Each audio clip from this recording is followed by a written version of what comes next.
ফাল্গুন মাসের 18 তারিখে সনাতন ধর্মের মানুষের একটা সুদিন আসছে। বাহ, এ যারা পাকা ছাত্র তারা উত্তর দিয়েছে, দু চারজন তাকাচ্ছে, তুই কি বলছিস দেখি। না না, তাকাবেন, মন দিয়ে শুনবেন, তাহলে বলতে পারবে। 18ই ফাল্গুন হচ্ছে দোল পূর্ণিমা। এটা আমি প্রায় জায়গাতে বলি, আপনারা শুনতে পাবেন। আপনাদের এলাকাতে হয় কিনা জানি না, আমাদের এলাকার মায়েরা বাচ্চাদেরকে কেক কিনে এনে দেয় যীশু খ্রিস্টের জন্মদিনে, বলে আজকে যীশু খ্রিস্টের জন্মদিন, কেক কাটতে হবে। কিন্তু সবচাইতে লজ্জার ব্যাপার, মহাপ্রভু কবে জন্ম নিল এটা মাও জানলো না, বাবাও জানলো না, বাচ্চা তো জানতেই পারলো না। আমরা অন্যান্য জেলায় থাকি, এবছর আপনাদের জেলায় থাকবো, তো দোল পূর্ণিমার দিনে পর্যন্ত মাছ মাংসের দোকানে ভিড় কমে নাই। অনেককে জিজ্ঞেস করি আজকে কেন এসছেন, ও আবার গর্ব করে বলে আজকে রং খেলা, আজ খাবো না তো কবে খাবো। আরে হতভাগা, কিছুই বুঝতে পারলো না রে। এই জন্য তো সনাতন ধর্ম আস্তে আস্তে নিচের দিকে যাচ্ছে। কেন? আমরা তো কিছু বুঝছি না, আসল জায়গাটাকে তো ফাঁকা করে দিচ্ছি।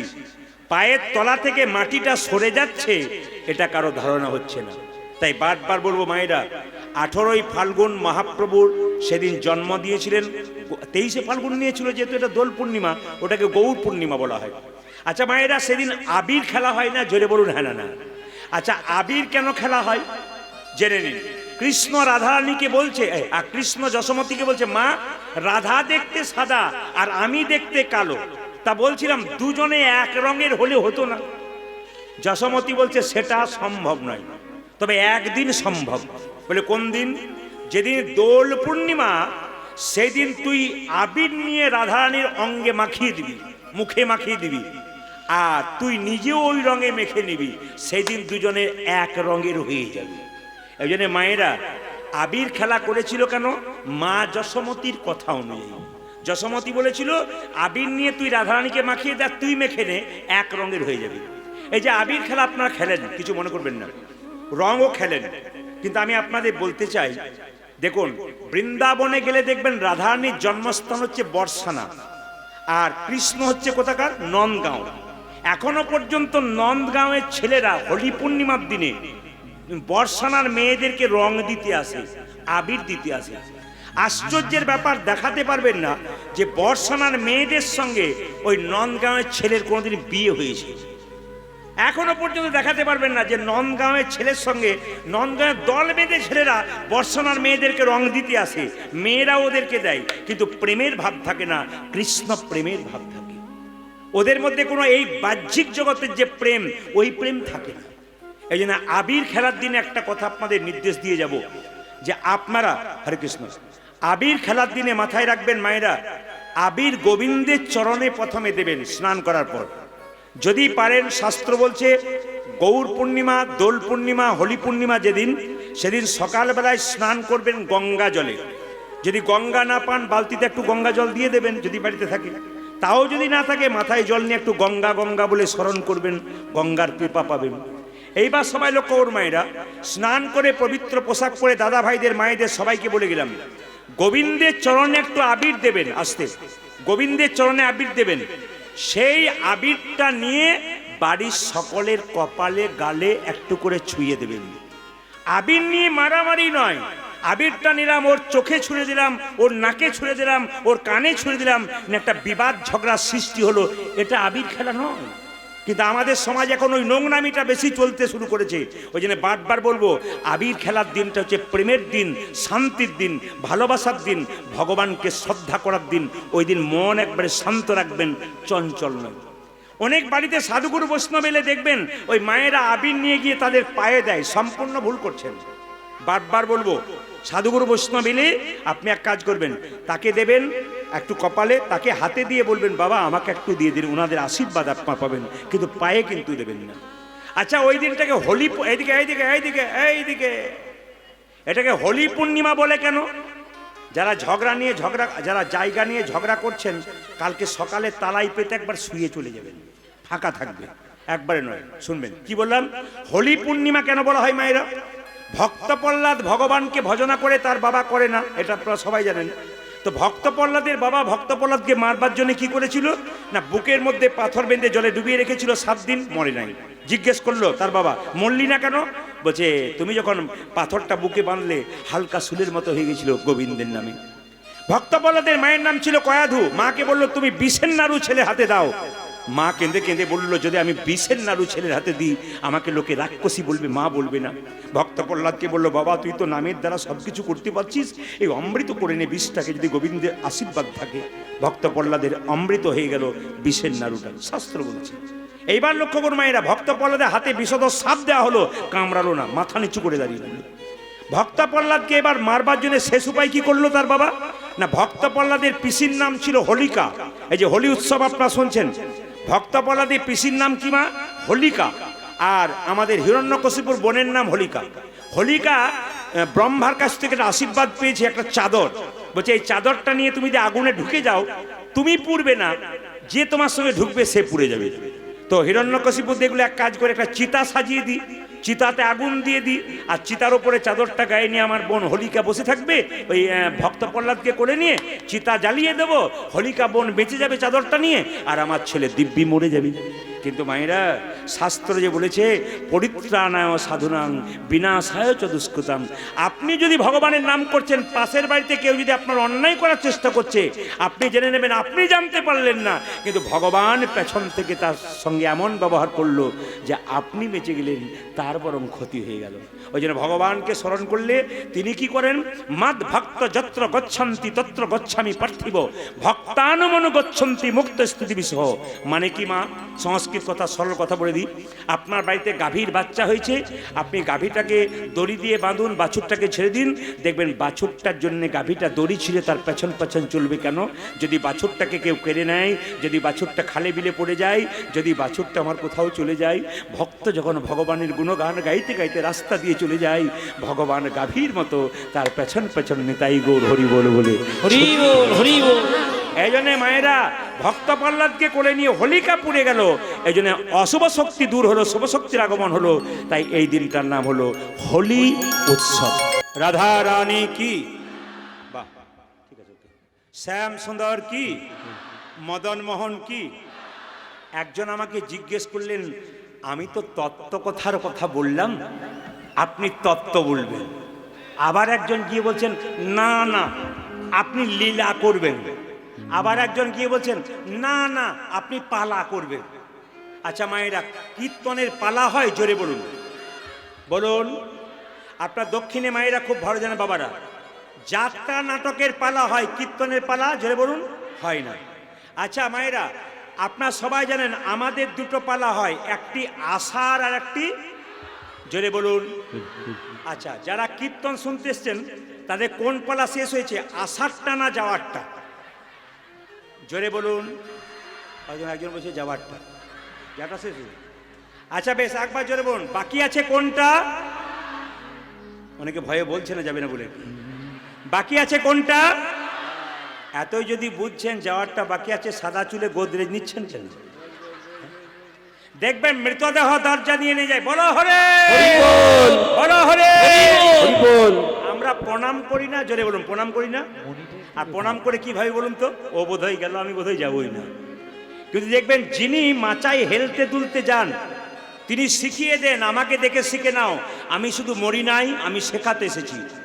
আমি যেমন হেলতে দুলতে মাচাই চললাম, তুমি যতই মস্তানি করো, যতই রক্তের গরম থাক, যতই টাকা থাক, একদিন কিন্তু আমার মতো হেলতে দুলতে নিতাই গৌর হরি বল বলে চলে। প্রসাদটা দেখতে পাচ্ছেন, আমার কমিটির ভাইদেরকে বলবো, যদি আপনারা পারেন তাহলে 2-10 কেজি যদি সম্ভব হয় এখানে নামিয়ে রাখবেন, যদি না সম্ভব হয় তারও ব্যবস্থা করে দেবো। কীর্তনের শেষে আপনারা যতজন কীর্তন শুনতে এসছেন, এই প্রসাদ কিন্তু একটা হোক অর্ধেকটা হোক আপনাদের কাপড়ের কোণে বেঁধে নিয়ে যাবেন। মায়েরা কিন্তু, বাবারা কিন্তু পকেটে নিয়ে যাবেন। প্রশ্ন করবেন লাভটা কি? আমি লীলাটা যেটা গাইব, আমি তো বীরভূমের, আপনার দক্ষিণ 24 যদি কোনোদিন সব জায়গায় বেড়াতে যাচ্ছেন, আমি বীরভূমে একটা জায়গায় যেতে বলবো আর বর্ধমান একটা যেতে বলবো। বীরভূমে আমি যেখানে বাস করি তার কিছুটা দূরে ময়নাডালে মহাপ্রভু মন্দির আছে, আসতে সেখানে কিন্তু মহাপ্রভু আছেন, এসছিলেন, বিশ্রাম নিয়েছিলেন। তো ওইখানে যখন প্রসাদ দেওয়া হয়, মানে অন্ন প্রসাদ প্রচুর লোক পায়, তখন দেখবেন কোথাও কুকুর নাই, কিন্তু মহাপ্রভুর পরমান্ন প্রসাদটা যেই না পাতাতে পড়েছে, তাড়াতাড়ি যদি না খেয়ে নেন, কোথা থেকে কুকুর এসে পাতাটাকে তুলে নিয়ে চলে যায়। তাহলে ময়নাডালে মহাপ্রভু মন্দির আমাদের বাড়ির কাছে, কিন্তু আমি আপনাদের নির্দেশ দিয়ে গেলাম, যদি কোনোদিন যান, বীরভূমের দুবরাজপুর নাম শুনেছেন, বোলপুর শান্তিনিকেতন নাম শুনেছেন, বোলপুর শান্তিনিকেতন থেকে বাস যোগাযোগ আছে, মাত্র কত, খুব বেশি হলে 1 থেকে 1 ঘন্টা থেকে 1 ঘন্টা 15 মিনিট লাগবে। ওখানে ময়নাডালে মহাপ্রভু মন্দিরে আপনি অন্ন পাবেন, কোথাও কুকুর নাই, দেখতেই পাবেন না, কিন্তু যখনই আপনাকে পাতাতে পায়েস দেবে, তখন কিন্তু ভক্তরা বলবেন তাড়াতাড়ি প্রসাদ পান, নইলে কিন্তু পাতা তুলে নিয়ে যাবে, আসছে আসছে আসছে। এই দিতে শুরু করেছে কিনা, কোথা থেকে কুকুরের দল এসে আপনার পাতা থেকে প্রসাদটা তুলে নিয়ে চলে যাবে।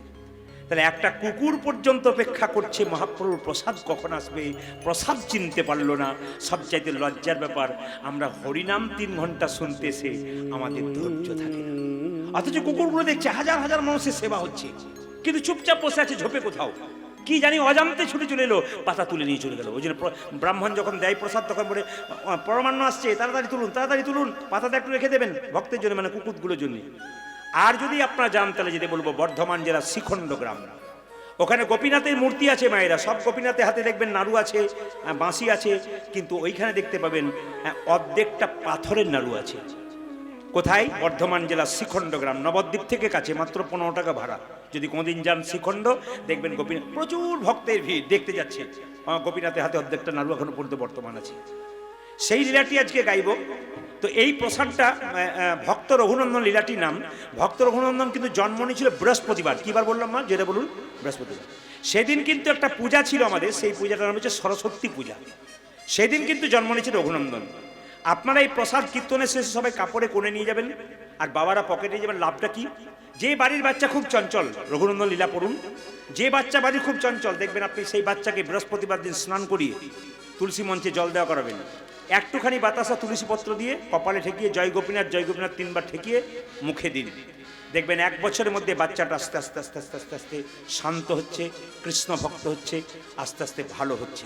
প্রমাণ দেখে নেবেন খালি। তবে যে মা দেবেন, তিনি কিন্তু ভক্তি ভরে দেবেন, তাকে শিখিয়ে দেবেন। লাভ আছে। ভক্তি যার কৃষ্ণ তার সর্বশাস্ত্রে কয়, ভক্তি না থাকলে কৃষ্ণ দেখিলেই কি বা হয়, কোনো লাভ নেই। এইবার বললে কি, এই প্রসাদটা যদি আপনার ভক্তি বলবেন 1 বছর চলবে কি করে, এইদিকে 1 বছর চলবে কি করে, এই প্রসাদটা নিয়ে গিয়ে আপনি কৌটোতে বাড়িতে রেখে দেবেন। আজকে নিয়ে প্রতি বৃহস্পতিবার দিন কিংবা আগামী বৃহস্পতিবার আপনি 1 কেজি বাতাসা হরিলুট দেবেন, তার মধ্যে বাতাসাটা মিশিয়ে দেবেন। দেখে নেবেন আপনারা 1 বছর আপনাদের হয়ে যাবে একটুখানি বাতাসা আর তুলসী পত্র। আসুন, বর্ধমান জেলার শ্রীখণ্ডের গ্রামের সেই গোপীনাথ, সেখানকার কথা আপনাদের বলবো। বর্ধমান জেলার 2 ভাই, গোপীনাথের জন্মের, রঘুনন্দনের জন্মের আগে বর্ধমান জেলার 2 ভাই শ্রীখণ্ডের, তার নাম হচ্ছে, বড় ভাইয়ের নাম মুকুন্দ সরকার আর ছোট ভাইয়ের নাম নরহরি সরকার। মায়েরা, মুকুন্দ সরকার কবিরাজি চিকিৎসা করে, আর ছোট ভাই তার সঙ্গে কম্পাউন্ডারি করে। একদিন ছোট ভাই বড় ভাইকে বলল, দাদা, বলে কি, একবার শ্রীবাসঙ্গনে নবদ্বীপে গেলে হয় না? এখন যেমন আপনার সাইকেলে মোটরসাইকেলে আসছেন, তখন তো যোগাযোগ ছিল না, পায়ে হেঁটেই যেতে হতো। ছোট ভাই বলছে, দাদা চলো আমরা দুজনে যাই, কত ভক্ত যাচ্ছে শ্রীবাসঙ্গনে মহাপ্রভুকে দেখতে। তখন বড় ভাই বলছে, যাবি কি করে, পা তো ফুলে যাবে। ছোট ভাই বলছে, না গো দাদা, কীর্তন করতে করতে কেউ যে রাস্তা দিয়ে হেঁটে চলে যায়, সে কোনদিন রাস্তা বুঝতেই পারে না। দেখে নেবেন সাধুগুরু বৈষ্ণব যারা আছেন, তাকিয়ে দেখুন, ওনারা বেশি চাপেন না গাড়িতে, ওনারা হাঁটেন বেশি। কেন? যত হাঁটবেন শরীর ভালো থাকবে। মুকুন্দ সরকার, নরহরি সরকার 2 ভাই, বড় ভাইয়ের নাম মুকুন্দ, ছোট ভাইয়ের নরহরি, দুজনে মিলে চললো কোথায় মা? শ্রীবাসঙ্গনে মহাপ্রভুর আশীর্বাদ পাওয়ার জন্য। যাচ্ছে কিভাবে? সবাই তালি দিয়ে চলুন। কৃষ্ণ কেশব কৃষ্ণ কেশব কৃষ্ণ কেশব তাই নাম, রাম রাঘব রাম রাঘব রাম রাঘব রাম, হরে কৃষ্ণ কৃষ্ণ কৃষ্ণ হরে হরে, হরে রাম হরে রাম রাম রাম হরে হরে। কৃষ্ণ কেশব কৃষ্ণ কেশব তাই নাম, রাম রাঘব রাম রাঘব রাম রাঘব রক্ষম। হরে কৃষ্ণ কৃষ্ণ কৃষ্ণ হরে হরে, হরে রাম রাম রাম হরে হরে। কৃষ্ণ কেশব কৃষ্ণ কেশব তাহি নাম, রাম রাঘব রাম রাঘব রাম রাঘব রক্ষম। হরি বল। হরে কৃষ্ণ কৃষ্ণ কৃষ্ণ হরে হরে, হরে রাম রাম রাম রাম হরে হরে। কৃষ্ণ কেশব কৃষ্ণ কেশব কৃষ্ণ কেশব তাই নাম রাম রাঘব রাম রাঘব রাম রাঘব রক্ষমা কৃষ্ণ হে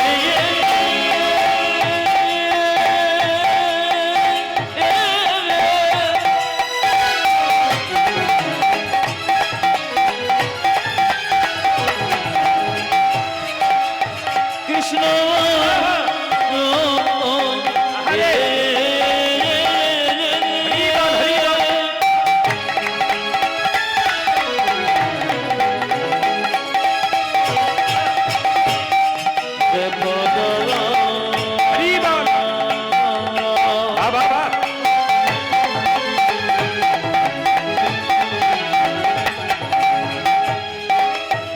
কৃষ্ণ কৃষ্ণ হে কৃষ্ণ হে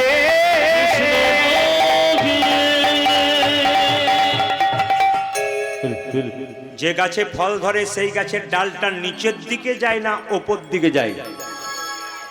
জোরে বলুন। আপনারা সবাই বলছেন নিচের দিকে, একজন তো ঘুমের ঘরে বলছে ওপর দিকে। আচ্ছা, যারা ভক্ত হয় তাদের ভাবটা এইরকম হয় না এরকম হয়? কোনটা হয়? যারা যারা ভক্ত হয় তাদের ভাবটি নিচু হয়। এখানে শাস্ত্র বলছে যদি হও নিচু তবে পাবে কিছু। আগে মানুষ হতে বলছে। আমার ড্রাইভার যিনি, কালকে আমি বিশেষ কারণে একটা শহরে গিয়েছিলাম, ছুটি ছিল বলে। তো একজন হাড়ের ডাক্তার আমাদের এলাকার, ডাক্তার এন আলম নাম, ডাক্তার এন আলম মুসলিম। তিনি আমাকে দেখার পর বলছেন, আরে প্রদীপ বাবু, আমি তো আপনার কীর্তন শুনি, আপনার তো প্রচুর ফ্যান ফলোয়ার, প্রচুর। আমার এলাকাতে তো প্রচুর মানুষ আপনার কীর্তন শুনি, হিন্দু মুসলিম সবাই। আমি তখন বললাম, আরে বাবা, মুসলিমদের তো প্রচুর ভক্ত আমার মোবাইলে আছে, তারা তো আমাকে বারবার 7 দিন পর পর যদি বলে বাবা একবার কথা বলো, যদি বলি না বলি খুব রেগে যাই। উনি তখন একটা দারুণ কথা বললেন যে হিন্দু মুসলিমের কোনো ব্যাপার নেই, আগে মানুষ হতে হবে। কি সুন্দর কথা বললেন দেখুন, আগে মানুষ হতে হবে। আমি মুসলিম, আপনি হিন্দু, ও খ্রিস্টান, ও জৈন, ওটা নয়, আগে মানুষ হতে হবে। যিনি মানুষ তিনি জাতির বিচার করেন না, আগে মানবতা জাগাতে হবে।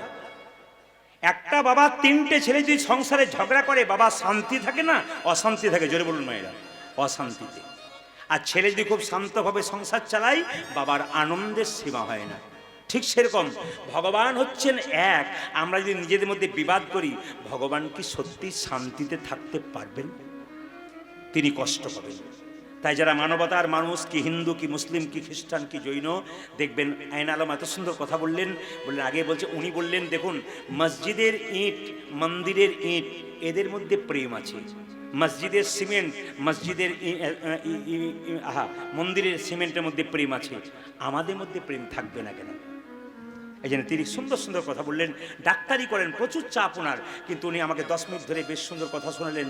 আমি মনে মনে ভাবলাম, চিকিৎসায় এত ব্যস্ততা, ওগুলো শোনেন? বলে আপনার তো আমি প্রত্যেক দিন শুনি, আমার ছেলে মেয়েদেরকে শোনাই। আপনার ভালো ভালো কথা যেগুলো জীবন পরিবর্তন করে, সেগুলো তো আমি দাগ দিয়ে রাখি, এগুলো দরকার আছে জীবনে, এগুলো বলবেন আমাকে। বললেন এতে সমাজের মানবতা হয়, এতে বিবেক জন্মায়, মনুষ্যত্ব জন্মায়। সবাই থাকে দুজন মিলে যখন এরকম করে দাঁড়িয়ে আছে, মায়েরা, যদি হও নিচু তবে হবে পাবে কিছু। একটা সোনার কলসি যতই দামি হোক, একজনের কাছে মাথা নিচু করতে হয়। জোরে বলুন বাবা, কার কাছে? বাহ বাহ, ভেরি গুড। একটা গ্লাসের কাছে।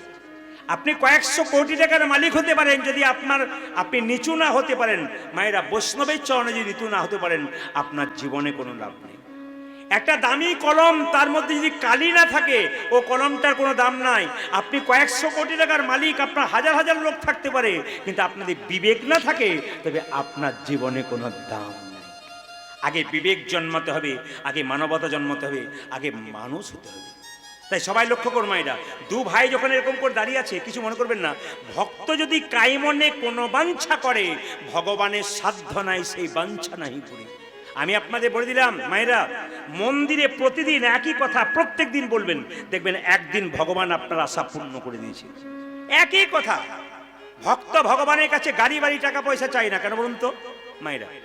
মন্দিরে যে 4টে আপেল 4টা কলা নিয়ে যান, জোরে বলুন, ভগবান খাই? বলবেন বাবারা, খাই। 4টে নিয়ে যাবেন, 4টে কলা 4টে আপেল ফেরত আসে, খায় না। ভগবান কি করে দেখে, কি দেখে?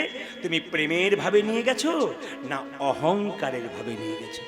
এই যে আপনারা কীর্তন শুনতে দেহগুলোকে এনেছেন, মনগুলোকে এনেছেন, ভগবান বললেন মন মানা মত ভক্ত। তার মানে কি? তুমি তোমার মনটা আমাকে দাও। কটা টাকা দিলে, কটা পয়সা দিলে ওদিকে দেখলাম না, তুমি তোমার মনটা আমাকে দাও। সবাই লক্ষ্য করুন, যখন মুকুন্দ নরহরি চুপচাপ দাঁড়িয়ে আছে দু ভাই মিলে, মহাপ্রভু তখন বলছে হ্যাঁ গো, শিবাসকে বলছে শিবাস ওরা তোমাকে দেখতে এসছে। আরে দেখতে যদি আসে তার মনে ইচ্ছে তো পূর্ণ করতে হবে, চলো আমরা সুরধনী তীর দিয়ে কীর্তন গাইতে গাইতে চলে যাই, ওরা দু ভাই আমাদের দর্শন করুক। মায়েরা, আপনি যদি বারবার ভগবানকে বললেন প্রভু দেখা দাও দেখা দাও দেখা দাও, কোনো রূপে যেমন করে হোক আপনাকে ভগবান দেখা দেবে। তাই মহাপ্রভু যখন শিবাস অঙ্গন থেকে বেরিয়ে ভক্তগণ সঙ্গে কীর্তন করছেন, দু ভাই দেখছেন কিভাবে সৌরধ্বনি তীরে মহাবিলাসয়ে সমবয় বালক সঙ্গে সৌরধনে তীরা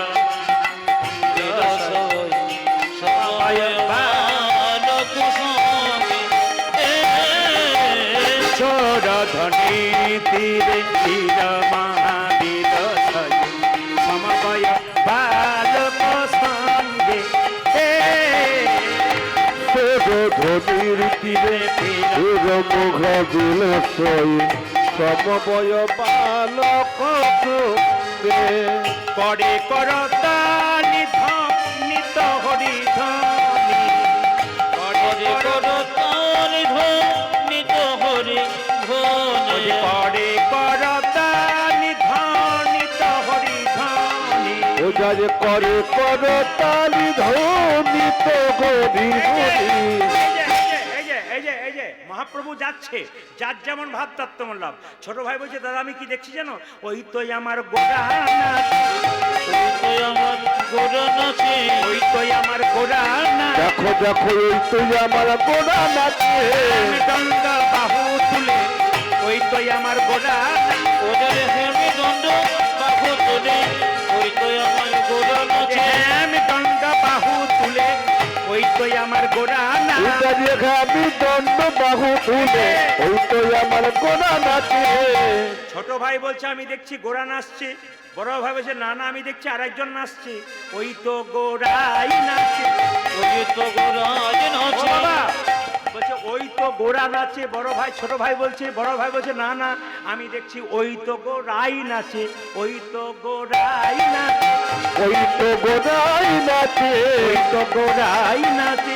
ওই তো গোরাজ নাচে অন্তরে যা শ্যাম নাচে বাইরে গোড়াই নাচে, ওটাই অন্তরী গোছে আমি নাচে বাইরে গোড়াই নাচে। অন্তরে যার শ্যাম নাচে বাইরে গোড়াই আজ নাচে। অন্তরে যদি শ্যামে নাচে বাজিরে গোরাজ নাচে সৌরধ্বনি তীরে তীর মহাবিলাসয়ে সমবয় বালক সঙ্গে সৌরধ্বনি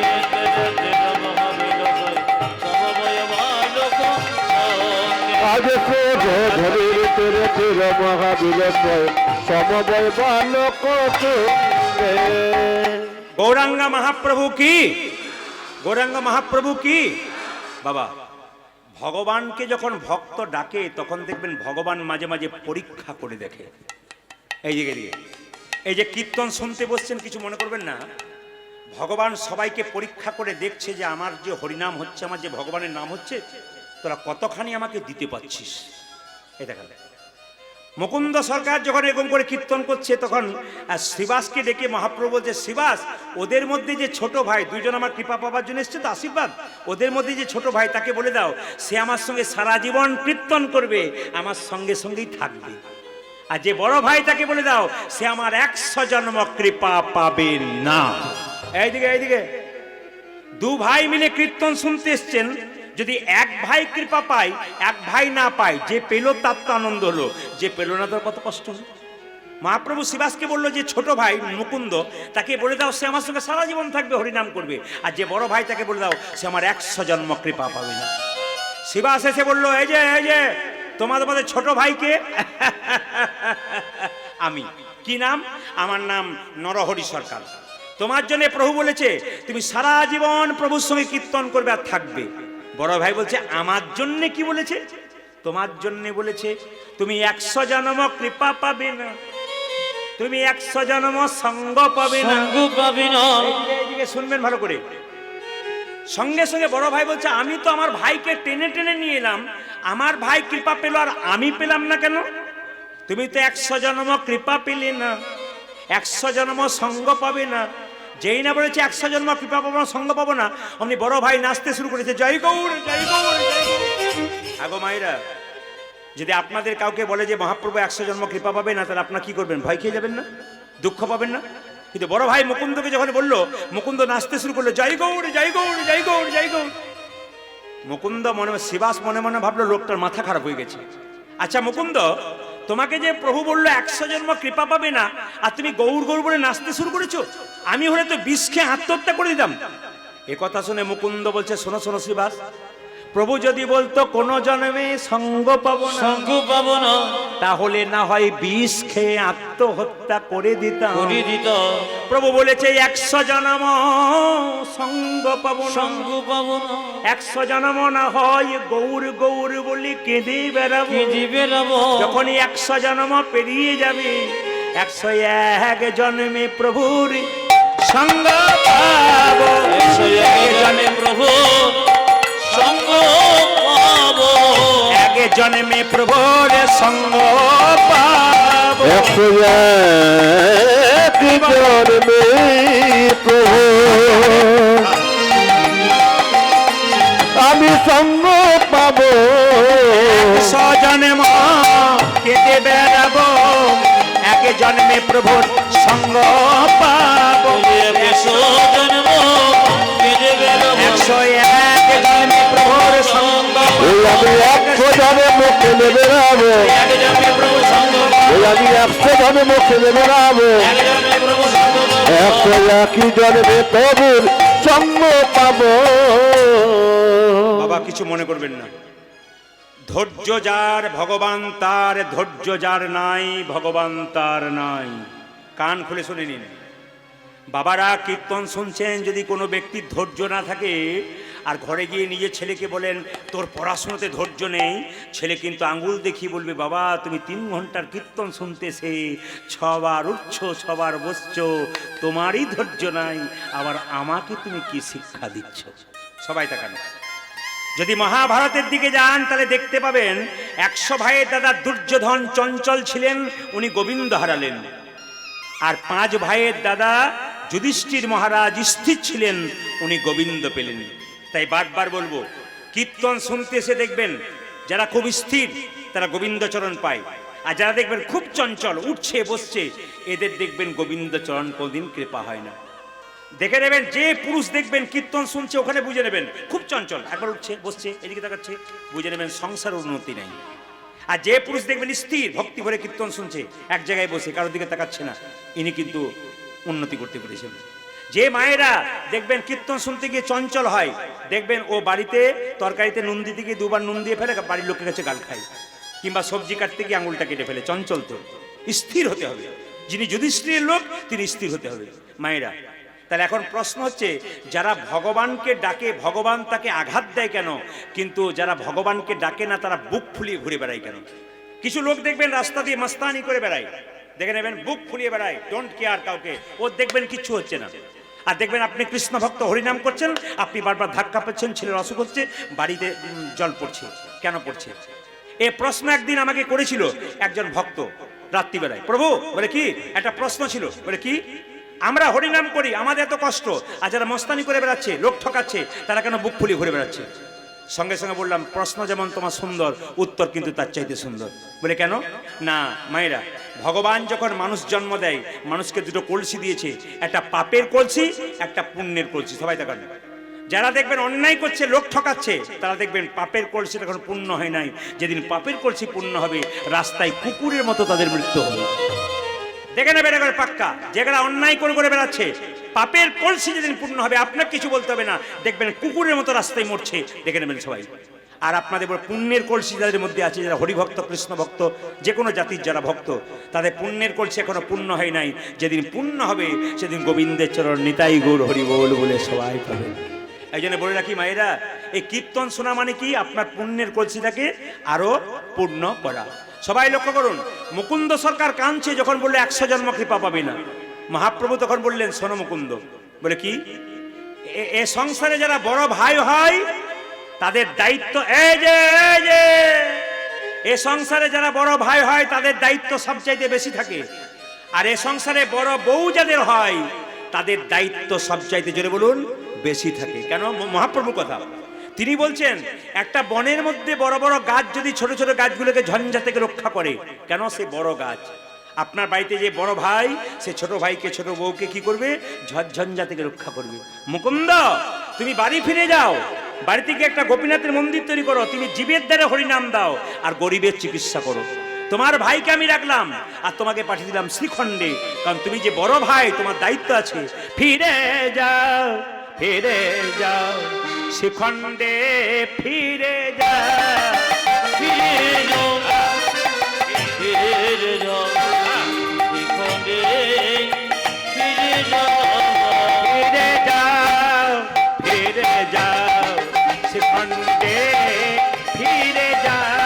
আজ ফিরে যাও, ফিরে যাও, শ্রীখণ্ডে ফিরে যাও। তুমি দাঁড়ে দাঁড়ে গিয়া চরণে ধরিয়া, দাঁড়ে গিয়া চরণে ধরিয়া, দাঁড়ে দাঁড়ে গিয়া চরণে ধরিয়া, তুমি দাঁড়িয়ে দাঁড়িয়ে গিয়া চরণে ধরিয়া হরির নাম বিলাও। দাঁড়ে দাঁড়ে গিয়া চরণে ধরিয়া, হরে নাম বিলাও। ফিরে যাও, ফিরে যাও, শ্রীখণ্ডে ফিরে যাও। আজ ফিরে যাও, ফিরে যাও, শ্রীখণ্ডে ফিরে যাও। মহাপ্রভুর আজ্ঞা পাইয়া মুকুন্দ চলিলা, মুকুন্দ চলিলা।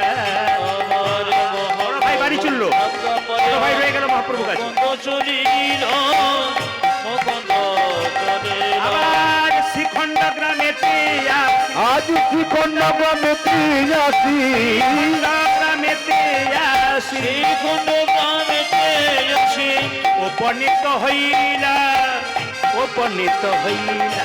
আজ শ্রীখণ্ড গ্রামেতে আসি, উপনীত হইয়া, উপনীত হইয়া। বল বল হরিনাম, হরি বল, বল বল হরি বল, বল বল হরি বল।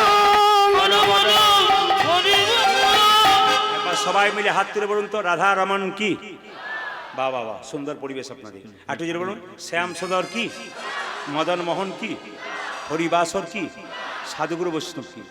তাহলে বলুন তো মায়েরা, বড় ভাই মহাপ্রভুর কাছে রইল না ছোট ভাই রইল? জোরে বলুন, জোরে বলুন। ছোট ভাই না? আর বড় ভাই কোথায় ফিরে এলো? মা বাড়িতে। এবার শুনুন, বাড়িতে এসে সুন্দর একটা গৃহ নির্মাণ করলেন। আস্তে আপনারা যারা কীর্তনে এসছেন তাদের কাছে একটা নিবেদন রাখবো, যে বাড়ি থেকে আপনি এসছেন ওই বাড়িটা দামি না এই বাড়িটা দামি? জোরে বলুন, বলবেন বলবেন, কোন বাড়িটা দামি? যদি এই বাড়িটা দামি, তাহলে ওই বাড়ি যাবার জন্য অনেকে ছটফট করছে কেন? আচ্ছা মায়েরা, কিছু মনে করবেন না, কেউ যদি মারা যায়, আস্তে আস্তে কেউ যদি মারা যায়, উত্তর দেবেন, মরে গেলে যে জামাটা পরে মরে ওই জামাটা তার সঙ্গে দেয় না জামাটা খুলে বাক্সে রেখে দেয়? জোরে বলুন। জামাটা খুলে বাক্সে রেখে দেয়? আসলে ভুলে বলে ফেলেছে বাচ্চাটা। জামাটা কি করে মায়েরা, জোরে বলুন? সঙ্গে দেয়। আচ্ছা আচ্ছা, আস্তে। আচ্ছা, যে ওই বিছানাতে শুয়েছিল ওই বিছানাটা সঙ্গে দেয় না নিয়ে নেয়? জোরে বলুন। সঙ্গে দেয়। আচ্ছা, যে মালাটা সোনার 5 ভরি ওজনে গলায় ছিল ওটা নিয়ে নেয় না রেখে দেয়? কোনটা? আপনাদের নিয়ে নেয়, আমাদের দিয়েই দেয়। হ্যাঁ, সব জায়গাতে ওটা নেবার জন্য মারামারি চলে। এই দিয়ে দেখা, এ সংসারে কেউ কারো নয়। সবাই মন দিয়ে শুনবেন, যে যেখানে বসে আছেন। বিখ্যাত বিখ্যাত একজন ইতিহাসে মানুষ ছিলেন, তার নাম হচ্ছে কি? সম্রাট আলেকজান্ডার। সবাই শুনবেন, যারা শিক্ষিত ব্যক্তি আছেন, সাধারণ মানুষ আছেন, সবাই বুঝতে পারবেন মায়েরা। সম্রাট আলেকজান্ডার এত টাকার মালিক, এইদিকে, সম্রাট আলেকজান্ডার এত টাকার মালিক ছিল, গোটা পৃথিবীর সম্পত্তিকে 7 ভাগ করলে 1 ভাগ সম্পত্তির মালিককে সম্রাট আলেকজান্ডার। তিনি যেদিন মারা যাবেন সেদিন হসপিটালে শুয়ে আছেন, আর মন্ত্রীকে বললেন, মন্ত্রী আমি যে মরে যাব, মৃত্যুর আগে 3টে কথা লিখে নাও, এই 3টে কথা তোমরা মানবে। সম্রাট আলেকজান্ডারের কথাগুলো শুনবেন কত দামি। তিনি বলছেন, মন্ত্রী আমি যখন মরে যাব আমাকে তোমরা কাঁধে নিয়ে যাবে না, 4 জন ডাক্তার কাঁধে নিয়ে যাবে। মন্ত্রী বলছে, স্যার আরেকবার বলুন। বলছে, আমি যখন মরে যাব আমাকে তোমরা কাঁধে নিয়ে যাবে না, 4 জন ডাক্তার কাঁধে নিয়ে যাবে। স্যার লিখে নিলাম। 2 নম্বর, লোকে যদি মারা যায় তবে তাকে চিত হয়ে শুইয়ে দেয়, আর আমি যখন মরে যাব আমাকে উপর হয়ে শুইয়ে নিয়ে যাবে, আর আমার হাত দুটো যেন দুলতে দুলতে দুলতে দুলতে যায়। কত ভাগ সম্পত্তির মালিক বললাম? গোটা পৃথিবীকে 7 ভাগ করলে সম্পত্তিকে 1 ভাগ সম্পত্তির মালিক আলেকজান্ডার বেবিলন শহরে একটি মশার কামড়ে মারা গিয়েছিল। এইদিকে 3 নম্বর লিখি স্যার। 3 নম্বর বলে, হ্যাঁ হ্যাঁ লেখো। বলে কি, আমি যখন মরে যাব আমার মৃতদেহের পেছনে পয়সা ছড়াতে ছড়াতে যাবে, টাকা। স্যার লিখে নিলাম। আপনি যখন মরে যাবেন তখন আপনার পেছন পেছন টাকা এই যে টাকা ছড়াতে ছড়াতে নিয়ে যাব। মন্ত্রী বললেন, স্যার এই ছোট মুখে বড় কথা হবে, জিজ্ঞেস করছিলাম। বলে কি, আপনি যখন মরে যাবেন 4 জন ডাক্তার কাঁধে নেবে, আমরা সারা জীবন রইলাম, আমরা নেব না, 4 জন ডাক্তার কেন নেবে? দেখুন কত বুদ্ধিমান মানুষ সম্রাট আলেকজান্ডার। ওগো মন্ত্রী শোনো ভালো করে, 4 জন ডাক্তার কেন কাঁধে নেবে? আমি জগৎকে দেখাতে চাই, আসে যদি ডাক্তার তবে কি করিবে ডাক্তার? আসে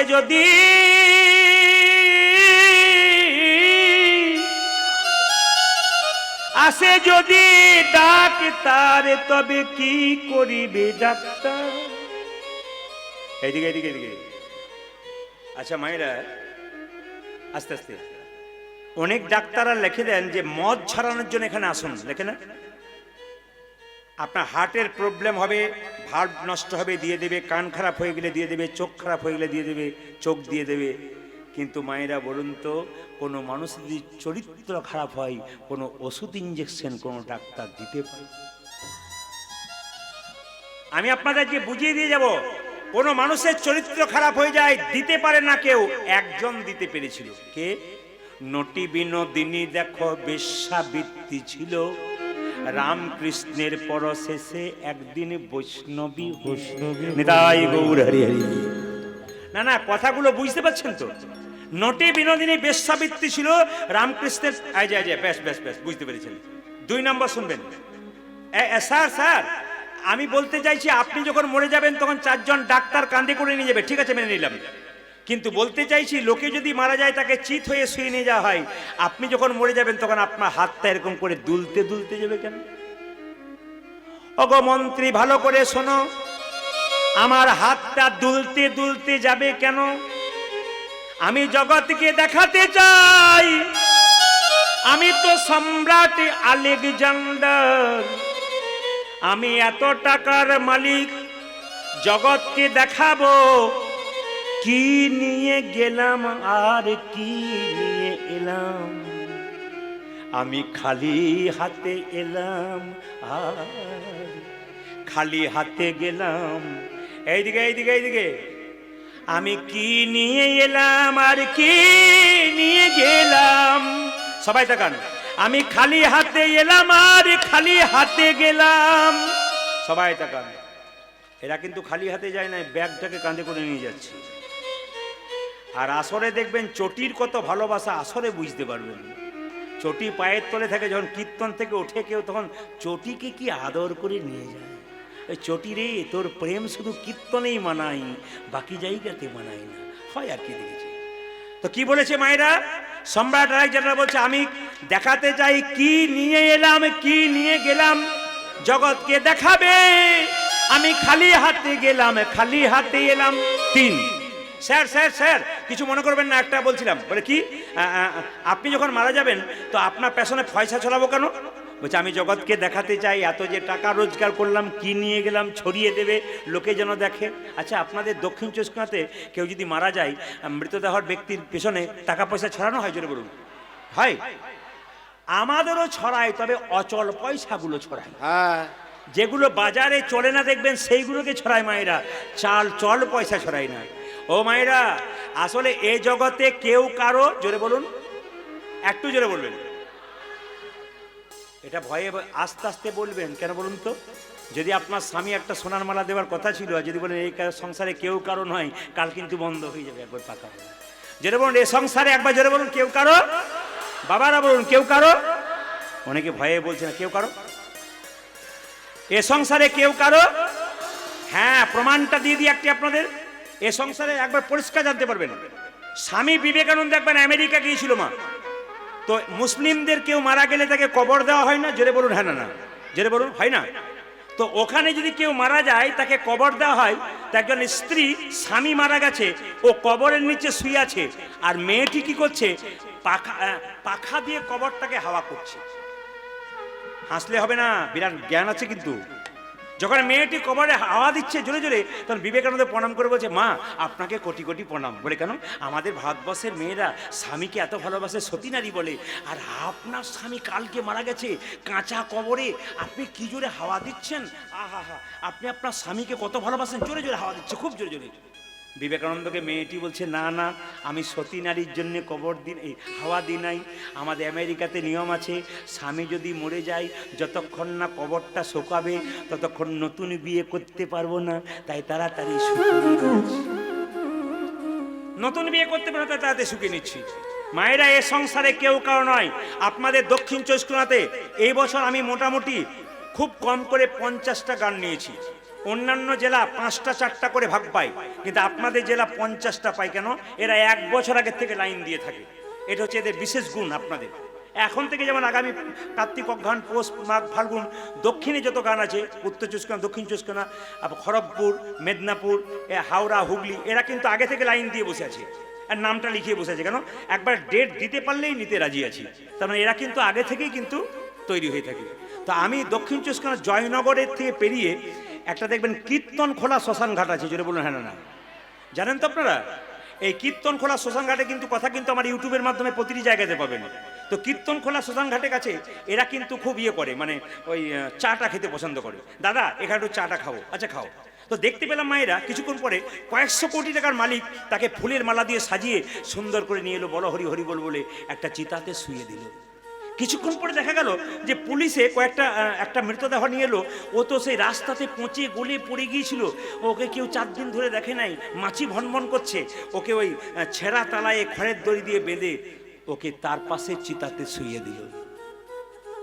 ভিখারি ও যেন বলতে চাইছে, বাবু গো কতবার তোমার বাড়ি গেছি, তুমি আমায় দূর দূর করে তাড়িয়ে দিয়েছো, কতবারই বলেছি বাবু কিছু খেতে দাও খেতে দাও, কিন্তু তুমি আমায় কিছু দাও না, বল হরি বল, বরং দূর দূর করে তাড়িয়ে দিয়েছো। কারণ তুমি তো বড় লোক, আমি তো গরিব, তুমি তো ধনী, আমি তো ভিখারি। আমাকে আজকে তাকিয়ে দেখো বাবু গো, তুমি তো শ্মশানের চিতাতে এক পাশে শুয়ে আছো, আমিও এক পাশে শুয়ে আছি। জগৎকে শিখিয়ে দাও, আসবার সময় দুজনেই খালি হাতে এসেছিলাম, যাবার সময় দুজনেই খালি হাতে চললাম। যত কোটি টাকার মালিক হোক, তোমার শরীরে একটা কাপড় দিল না, আমার তো দেই নাই। কিন্তু বাবু গো, জগৎকে শিখিয়ে দাও, মাঝখানে শুধু তুমি বড় লোক আর আমি গরিব লোক, আসার বেলায় আর যাবার বেলায়।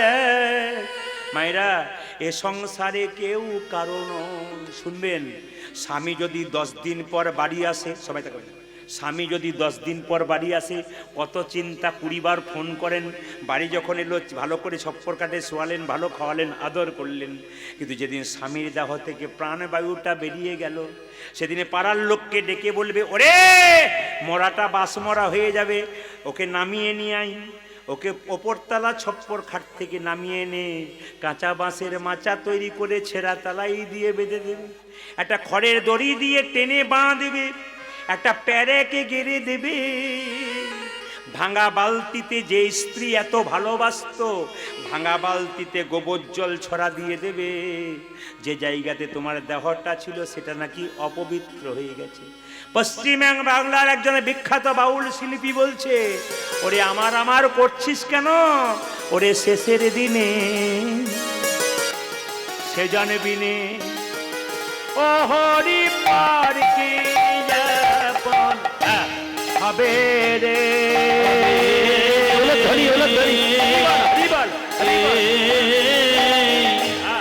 শেষে দিনে সেজন বিনে ও হরি পর কি আপন হবে রে। সবাই মিলে একটু ধ্বনি করে ধ্বনি, হ্যাঁ। শেষের দিনে সেজন বিনে কেউ বা কাটে ঝাড়ের বা, কেউ বা পাকাই দড়ি, আমার কেউ কাটে ঝাড়ের কেউ বা পাকায় দড়ি রে। কেউ বা কাটে ঝাড়ের বা, কেউ বা পাকাই দড়ি রে। আজি কে বা কাটে ঝাড়ের